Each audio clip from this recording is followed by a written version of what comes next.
L'avocate générale avait requis 25 ans de réclusion criminelle pour les deux principaux accusés, Frédéric Mauroir et Claude Duval, qui comparaissaient pour avoir poignardé et brûlé le corps de leur victime. Si les peines prononcées à l'issue de 5h30 de délibéré sont en deçà des réquisitions, elles sont jugées particulièrement sévères pour leurs avocats. Mon client ne comprend pas cette peine. 22 ans, c'est une peine lourde.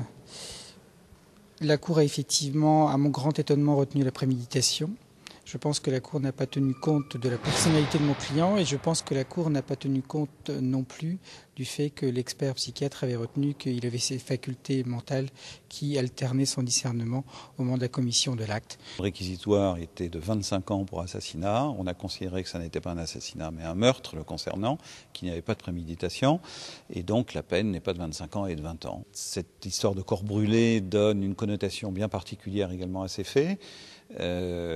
Maintenant, pour quelqu'un qui est jeune, pour quelqu'un qui était sous influence, pour quelqu'un qui était totalement alcoolisé, pour quelqu'un dont on sait que lui, il a une capacité à se réinsérer, eh bien, je trouve cette peine absolument terrible. La famille de la victime estime quant à elle que les peines sont plutôt clémentes, mais elles vont leur permettre d'engager le travail de deuil.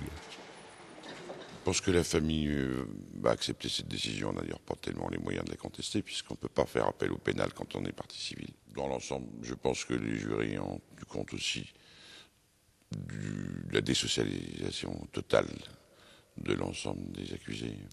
Les condamnés ont maintenant 10 jours pour faire appel de ce verdict.